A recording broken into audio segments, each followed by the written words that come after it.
প্রিয় 2026 ব্যাচের শিক্ষার্থী বন্ধুরা, আজকে তোমাদের সিলেবাসের অন্তর্ভুক্ত একটি নতুন কবিতা ঋতুবর্ণন। ঋতুবর্ণন কবিতাটি নিয়ে বা ঋতুবর্ণন কবিতাটির ব্যাখ্যা সহকারে আজকে আমরা পড়ব।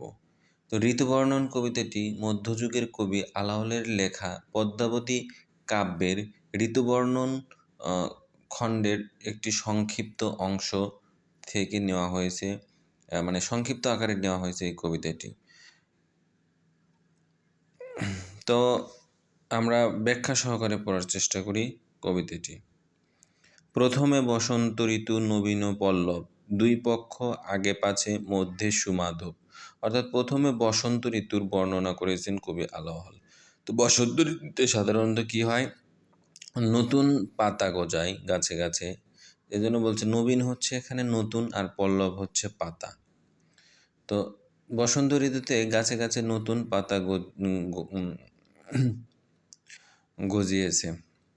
দুই পক্ষ আগে পাছে মধ্যে সুমাধব, অর্থাৎ দুই পক্ষ বলতে এখানে বসন্তের আগে পরে, অর্থাৎ পরে যে শীতকাল এবং আগে গ্রীষ্মকাল, এই দুই কালের মাঝখানে যে বসন্তকাল, এই বসন্তকালকেই কবি সুমাধব হিসেবে আখ্যায়িত করেছেন। অর্থাৎ গ্রীষ্মকালে দেখা যায় যে উত্তম, মানে প্রখর রোদের তাপ, এবং এই যে শীতকালে গাছের পাতা পড়ে যায়, ফুল ঝরে যায়, এজন্য এটি একটা শুষ্কতা ভাব বিরাজ করে এই শীতকালে।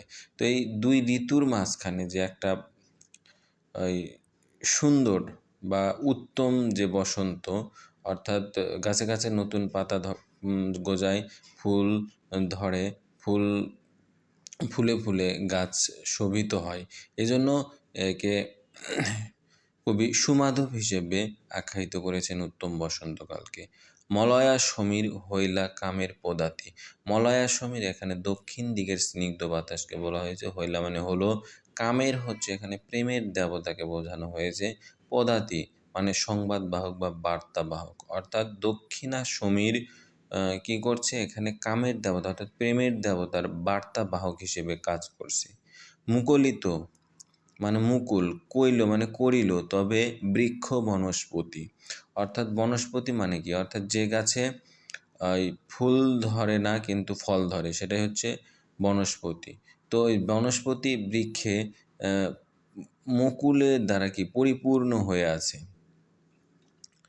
কুসুমিত মানে ফুটেছে, কিংসুক হচ্ছে পলাশ ফুল, সঘন বনলাল। অর্থাৎ পলাশ ফুল এত পরিমাণে বনে ফুটেছে যে বনটা মানে লালে লাল হয়ে আছে, যেদিকে তাকানো যাচ্ছে শুধু লাল আর লাল। তো পলাশ ফুলে দেখা যায় যে মানে পাতা কম হয়, ফুলটাই বেশি হয়, এই জন্য আর ফুলের রঙটা হচ্ছে লাল।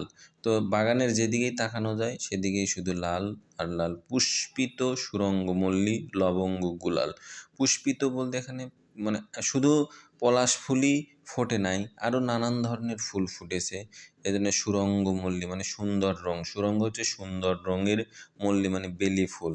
লবঙ্গ হচ্ছে এক ধরনের মশলা, যেটা প্রথম পর্যায়ে ফুল আকারে থাকে, তার বর্ণ হচ্ছে গুলাল মানে আবির বর্ণের। ভ্রমরের ঝঙ্কার কোকিল কলরব, শুনিতে যুবক মনে জাগে অনুভব। অর্থাৎ শুধু ভ্রমরের বসন্তকালে কি হচ্ছে, শুধু ফুল পাতা গজাচ্ছে না, এর সাথে কি করছে যে ভ্রমরের ঝঙ্কার। ঝঙ্কার বলতে এখানে গুঞ্জনকে বোঝানো হয়েছে। তো ভ্রমর তো আসলে ঝঙ্কার করে না, ভ্রমরের ডাকটা গুঞ্জনই হয়। এই যে ভ্রমরের গুঞ্জন কোকিল কলরব, এবং কোকিল কি করছে এই বসন্ত ঋতুতে গান করছে। কোকিলের কলরব আর ভ্রমরের গুঞ্জন শুনে যুবকের মনে এক ধরনের অনুভব এসেছে, অর্থাৎ তাদের মনে এক ধরনের ভাব, ভালোবাসা, প্রেম জাগ্রত হয়েছে। নানা পুষ্পমালা গলে বড় হর্ষিত। নানা পুষ্পমালা গলে বড় হর্ষিত, অর্থাৎ নানান ধরনের পুষ্পমালা এই যুবক যুবতী গলে পরিধান করে তারা এক ধরনের আনন্দ প্রকাশ করছে। বিচিত্র বসন অঙ্গে চন্দন চর্চিত, অর্থাৎ বিচিত্র বসন, বসন্তকে তারা বরণ করে নেওয়ার জন্য কী করছে, বিচিত্র ধরনের বসন অঙ্গে বা শরীরে পরিধান করছে, এবং চন্দন চর্চিত মানে চন্দনের সাজে তারা নিজেকে সাজিয়ে নিচ্ছে, বা নিজ মানে চন্দনের সাজসজ্জায় নিজেকে তৈরি করে নিচ্ছে এবং বসন্তকে বরণ করে